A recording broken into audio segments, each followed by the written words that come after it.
That's me, Bonnie. I live in Western Australia. I work as a midwife here in one of the public hospitals. I live with my very tall, lovely husband, 2 inexhaustibly energetic kids, and an ongoing obsession with the music of Harry Styles. Now, I know that that's not much to go on, and we haven't known each other long, but I wanted to show you a memory of mine. So, this memory of mine, my brain has used as a feature piece of art on the wall of my mind for years. I'm about 10 here, and I'm looking at the ballet costumes for a dance concert coming up. I used to do dance when I was little, and I loved it. See these 2 ladies here? They don't know I'm in here. They've been organising the costumes for the concert and didn't see me sneak into the costume room to take a peek. I'm gazing at my favourite costume, and I start to realise that these 2 women are talking about me. I tune into their conversation and I hear this. The trouble with Bonnie is that she's just getting so big. That was the trouble with me. I was getting too big. Oh, and what an awful thing to be. Big. Working in a hospital as a midwife means that I work in an environment that's mostly women, and I don't know that I've been through a day without discussing a diet or weight loss or whether breastfeeding will help you lose weight or not. We've got a real issue with being big, don't we? As women, we're taught to shrink, to physically take up as little space as possible. And I've seen that in midwifery, in a space where I don't think I ever expected to see it. And I don't think it's just down to our physical size, but it's made me wonder, is there a connection between how much space we take up, how big we are, how bulky we've let ourselves be, and the current midwifery space that we work within? And we know that taking up space as a woman is more than just clothing size. It's our pain. How many needs do we have? How loud are we? How emotional are we? How many questions do we ask?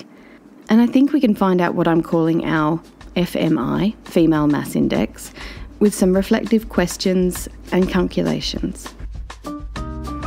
So firstly, take how many times you feel like you need to start a question or a sentence with the word sorry, and divide that by how often you feel like a boundary has been crossed and yet you've responded with forced politeness rather than honesty or openness.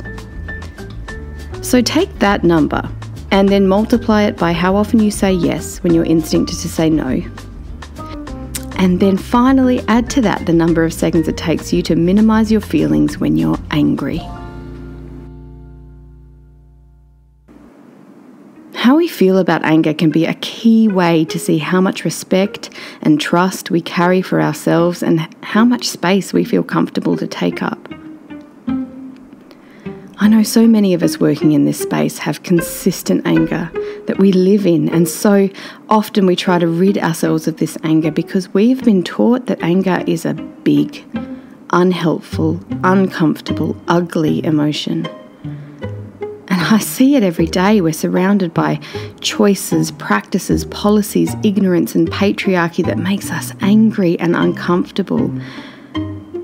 But the amount of anger we hold versus the space that we take up is wildly disproportionate. And it's interesting because our English word for anger derives from the Indo-Germanic root ang, meaning to constrict.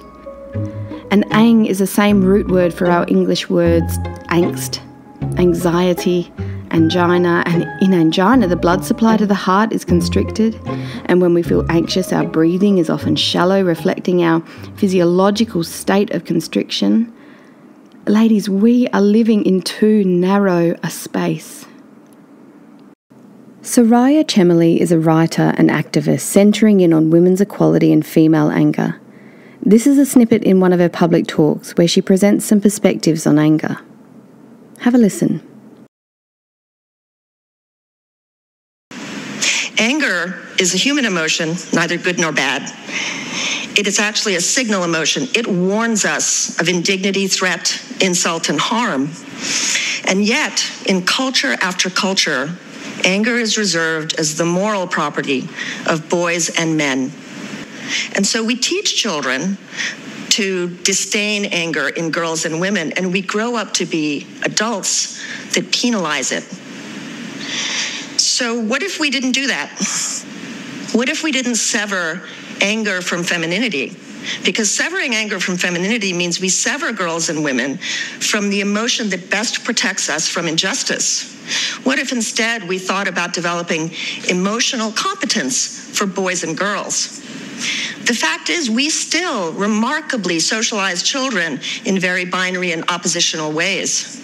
Boys are held to absurd, rigid norms of masculinity, told to sort of renounce the feminine emotionality of sadness or fear, and to embrace aggression and anger as markers of real manhood. On the other hand, girls learn to be deferential, and anger is incompatible with deference. In the same way that we learn to cross our legs and tame our hair, we learn to bite our tongues and swallow our pride. In her book Rage Becomes Her, Soraya writes, "Anger has a bad rap, but it's actually one of the most hopeful and forward-thinking of all our emotions.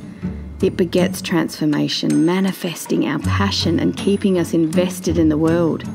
It is a rational and emotional response to trespass, violation and moral disorder.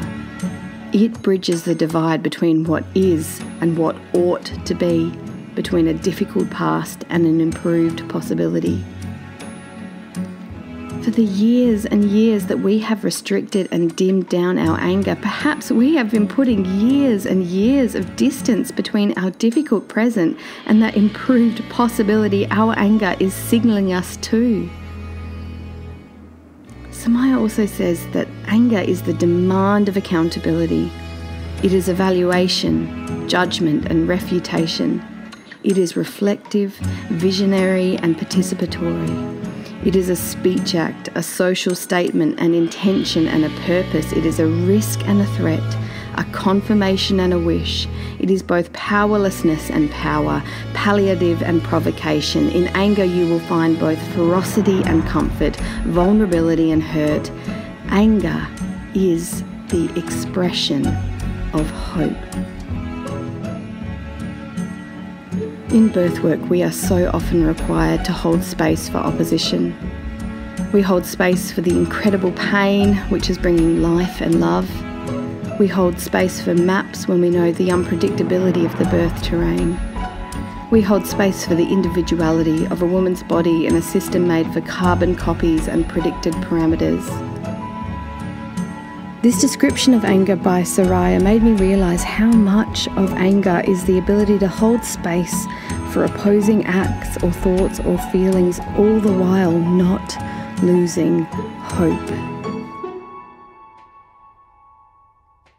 And our response to our anger can be what we make it. It doesn't need to be destructive or pernicious.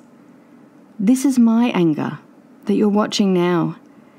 It can be creative. It can be conversation, it can be community building, it can be inventive, and it can start small. Adrienne Marie Brown is an emergent strategist. In this snippet, she's discussing with Krista Tippett how from little things, big things grow, and how all the big systems and policies and organisations and everything large in this world is made up of smaller things. I couldn't, it's one of those things you see it and you can't unsee it. That I was like, oh, we are trying to just change the top layer of this very layered cake, this very layered process, this system of governance. And it clicked for me that it's like, actually, it's a fractal system. And it's layer on top of layer on top of layer. And then I realized, so something about smallness, I was able to gain respect for, because I was like, every single large system or structure or network or political protocol, all of it is made up of small things of humans either having or not having necessary conversations, and humans being willing to stand up for what is right and stand up against what is wrong. It's all these small activities that we need to get great at if we want to actually have anything that would be a real democracy. Is there a courageous conversation that needs to be had? How do you personally begin to practice whatever is in alignment with your largest vision? I always tell people that you're always practicing things. So it's not like you go from not practicing to practicing, but are you practicing things on purpose? Are you practicing things you would want to practice? Or are you practicing what someone else has told you is the right way to do stuff? And once you start practicing on purpose, then you can actually practice liberation and justice and freedom. I don't have all the answers of where to go from here. I'm still learning myself. Maybe like me, when you hear your anger speak up, instead of shrinking it down, you could try asking where it came from. What need wasn't met? What boundary was crossed? And then go and find the hope that it's pointing to. Where is that better future you can see? And what small or big practice does your anger incite that might grow to larger and possibly, heaven forbid, big liberation? And I don't think we or our anger is meant to get big and stay big all the time. Like so much of how we as women of an ancient lineage are born to live, I think we are meant to wax and wane, like the moon. Have seasons of growth and seasons of rest, seasons of shedding light onto broken paths and seasons of learning the dark. Ladies, our bodies know this. This all comes back to the space that we take and the trust that we have in our own bodies. The importance of hearing our body out.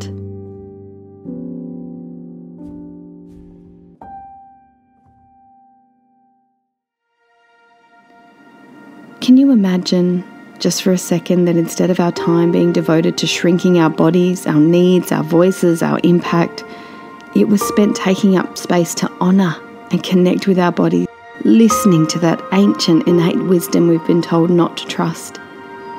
Can you imagine if we allowed ourselves and the women we meet, the women we care for, their daughters and their sisters, to take up that space? What beauty and change and wisdom and life that space would hold. If there is anything that you take away from today, my hope is that you will feel compelled to trust that you are here to take up space. And that in doing so, your sister will step into the slipstream of your courage and take up her space too. That the next time anger is lit up in you, you'll sit with it and hear it out, and then follow the anger to the hope that it's pointing you to. And that no matter how small you may feel, that you will find purpose in your practices, remembering that everything behind us, everything within us, and everything before us began small.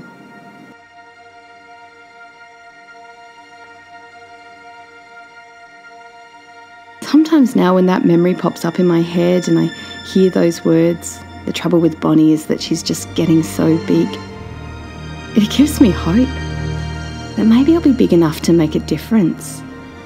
Maybe I'll be big enough to be heard and be seen. Maybe I'll get so big that the women around me won't be afraid to be big anymore.